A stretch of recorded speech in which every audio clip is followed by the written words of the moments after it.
Assalamualaikum warahmatullahi wabarakatuh. Perkenalkan, kami CGP Angkatan 10 dari Kabupaten Pati dengan fasilitator Bapak Asmuni dan pengajar praktek Bu Esther. Saya Zaila Kusriani dari SD Negeri Pucakwangi 04. Saya Sri Heni dari SD Negeri Sendang Sokol. Saya Ibu Harti dari TK Islam Al-Mutakin Bakaran Wetan. Salam guru penggerak, tergerak, bergerak, menggerakkan.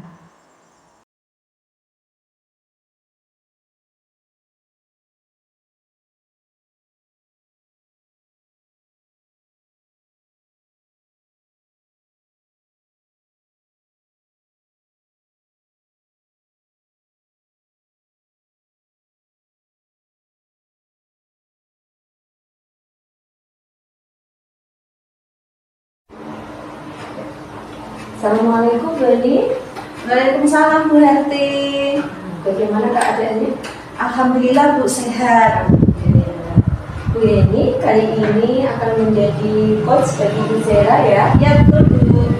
Baik Bu Eni, sebelum saya mulai, saya akan membacakan rubrik penilaian pada praktek coaching kali ini.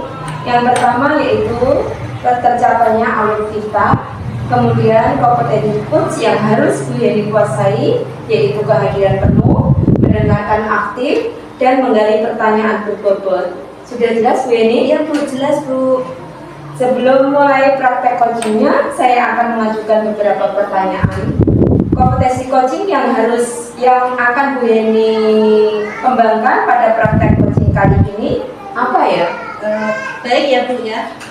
Dalam praktik coaching hari ini yang akan saya lakukan itu nanti saya akan mengembangkan 3 kompetensi seorang coach ya. Yang pertama itu mendengarkan aktif, terus yang kedua mengajukan pertanyaan yang berbobot, terus yang ketiga itu hadir secara penuh atau present. Ada kompetensi coach tadi, mana kompetensi yang spesifik ingin dikembangkan pada observasi kali ini Bu Yeni?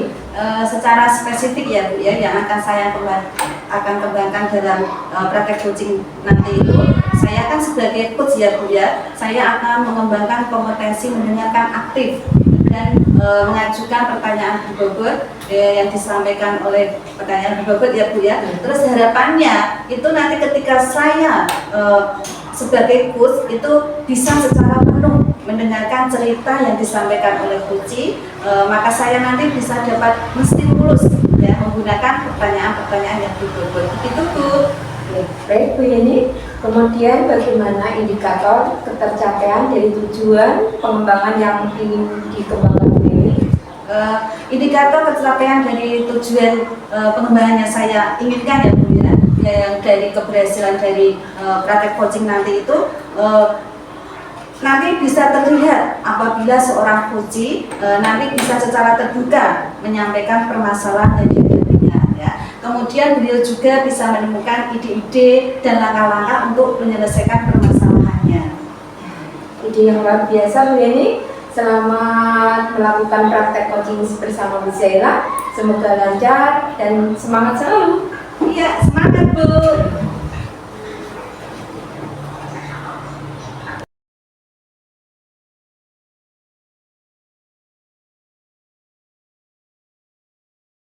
Ya. Ada apa Bu Zaila kok kelihatannya wajahnya galau gitu ya? Apa ada yang ingin Bu Zaila sampaikan kepada saya pada pertemuan kali ini Bu? Ya betul Bu. Memang ada beberapa hal yang mengganjal di hati gitu ya. Pengen cerita sama Bu Yeni. Tapi kira-kira Bu Yeni punya waktu nggak mendengarkan cerita saya? Siap Bu, saya banyak waktunya Bu ya. Monggo Bu. Saya itu sebenarnya kepengen pembelajaran di kelas 4 itu lebih kondusif, sehingga pembelajaran itu, tujuan pembelajaran itu bisa tercapai dengan maksimal. Oh iya iya. Tadi Bu Zaila kan mengatakan kelasnya pengen menjadi kelas yang kondusif ya Bu ya. Terus dalam proses pembelajaran itu, terus emang apa sih Bu yang dilakukan murid-murid itu di kelas itu? Begini Bu, terkadang itu ketika pembelajaran berlangsung ada anak-anak yang lari-larian, ada anak-anak yang teriak, atau bahkan mereka berantem gitu ya Bu ya dalam pelajaran, sehingga proses pembelajaran itu terkesan tidak kondusif gitu. Begitu ya Bu ya. Terus Bu Zaira ya, kalau boleh tahu nih Bu, kelas yang kondusif itu yang seperti apa sih Bu? Kalau saya sendiri kepengennya kelas yang kondusif menurut saya itu kelas yang tenang, anak-anaknya tidak lari-larian, tidak gaduh, kecuali jika pembelajaran itu memang pembelajaran diskusi kelompok ataupun cooperative learning gitu, yang memang membutuhkan aktivitas anak, jadi tidak mungkin anak-anak berdiam gitu. Oh iya iya, maunya Bu Zaira itu anaknya dia mendengarkan Bu gurunya menjelaskan gitu ya Bu ya. Terus kira-kira apa ya Bu ya yang bisa Ibu lakukan untuk mencapai kelas yang itu yang kondusif?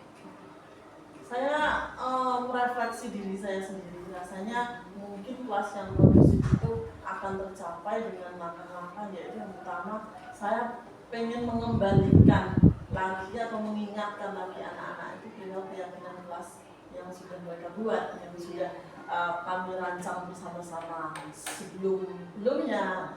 Kemudian jika ada beberapa anak atau 1-2 anak yang melakukan kegaduhan itu, mungkin bisa saya panggil untuk saya bertanya kenapa kok melakukan itu, kemudian bagaimana supaya tidak melakukan itu. Mungkin tujuannya supaya kelas itu menjadi efektif, lebih kondusif.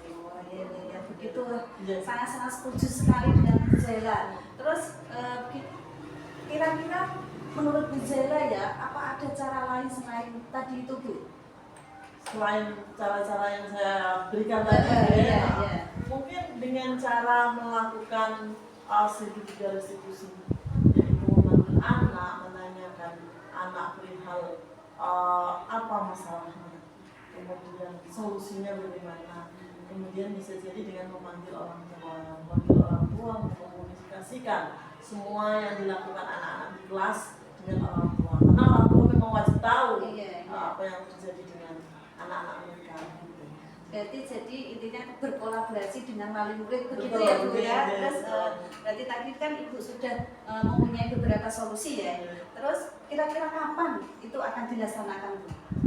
Pengennya sih secepatnya, karena memang tidak nyaman ya Bu ya ketika mengajar di kelas yang kurang kondusif, itu tidak nyaman. Saya merasa ketika saya mengajar muridnya itu semangat 100%, saya gurunya 300% lebih semangat dari memang kelas harus kondusif. Iya betul sekali ya betul sekali Bu Zaira ya.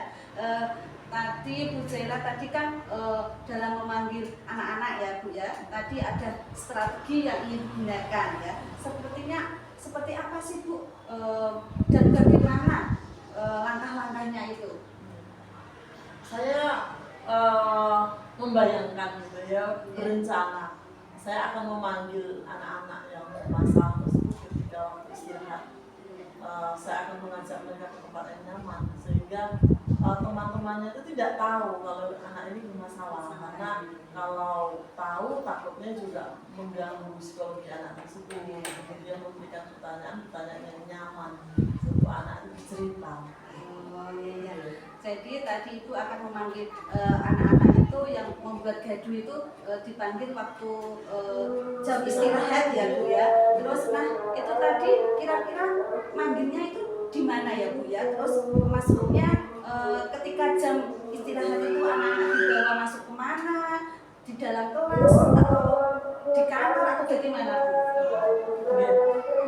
Saya rasa ketika memanggil anak tidak harus juga di kelas, di kantor dan lain sebagainya. Bisa jadi diajak di bawah pohon yang rindang yang lebih nyaman. Ketika suasananya nyaman, itu orang itu atau anak-anak itu mungkin akan lebih mudah untuk mengungkapkan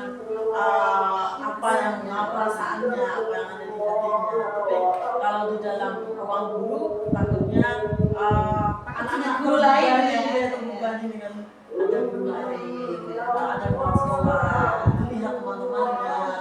Pastinya anak-anak akan malu ya Bu ya.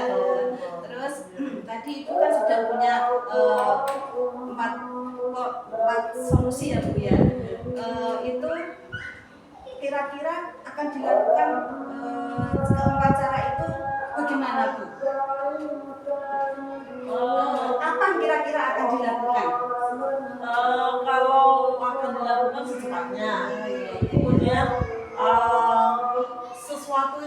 dilakukan sekali kan tidak mungkin ya Bu ya, tidak menggunakan terus, tidak menggunakan bahasa. Tidak secara instan ya Bu ya. Tidak ada proses. Jadi harus berulang kali sehingga tertanam budaya positif. Ada tanpa ada paksaan, kemudian dapat menumbuhkan semangat intrinsik dalam dirinya untuk menjadi lebih positif, untuk menjadi lebih baik lagi.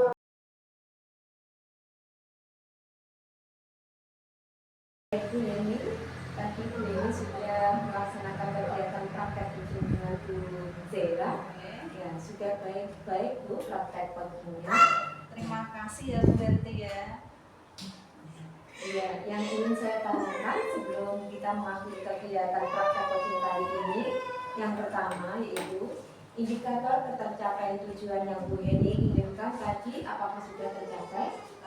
Iya Bu, dalam percakapan coaching tadi saya bersama Bu Zaila itu menurut saya sudah melakukan percakapan alutinta ya Bu ya, yaitu menyepakati tujuan, kemudian mengidentifikasi masalah, kemudian rencana aksi dan komitmen secara bertanggung jawab untuk melaksanakan aksi ya Bu. Terus jadi menurut saya dari proses coaching tadi itu coach itu sudah secara terbuka menyampaikan permasalahannya, kemudian melalui ide dan gagasan kreatifnya beliau juga sudah bisa menentukan langkah-langkah untuk menyelesaikan masalahnya sendiri. Jadi secara indikator keberhasilan dari praktek coaching tadi itu menurut saya sudah bisa dikatakan berhasil. Begitu Bu? Oh iya.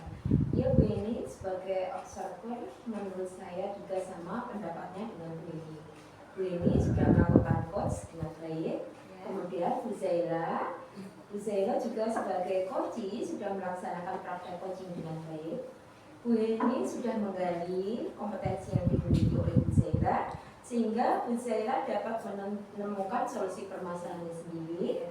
Bu Yeni juga sudah hadir penuh, kemudian mengajukan pertanyaan yang berbobot, dan terakhir Bu Yeni juga sudah mendengarkan keluh kesah dari Bu Zaila. Kemudian kompetensi yang ingin Bu Yeni kembangkan lagi setelah melaksanakan praktek coaching ini adalah apa ya? Ya begini ya Bu ya, saya sebagai tadi kan saya sebagai coach ya Bu ya, tentu kita senantiasa untuk meningkatkan kompetensi ya. Sebagai seorang coach ya Bu, yang pertama itu bagaimana kita bisa hadir sepenuhnya untuk mendengarkan secara aktif, kemudian bisa mengajukan pertanyaan yang berbobot pada coach ya, sehingga kita harapannya dengan selalu berlatih ya Bu, dengan selalu berlatih melakukan praktek coaching seperti tadi itu dapat meningkatkan kompetensi itu, maka nanti kita bisa menjadi coach dan proses coaching itu yang kita lakukan bersama rekan ini semakin baik dan tambah baik lagi. Alhamdulillah Bu Yeni, semoga kita bisa menerapkan kegiatan coaching seperti ini di sekolahan kita ya Bu. Iya Bu. Semoga kegiatan coaching ini bisa bermanfaat bagi pendidik-pendidik lainnya, khususnya bagi pendidik di lembaga kita. Ya, amin Bu. Terima kasih Bu Yeni. Semangat selalu. Selamat siang Bu Yeni. Terima kasih juga Bu Herti. Selamat siang.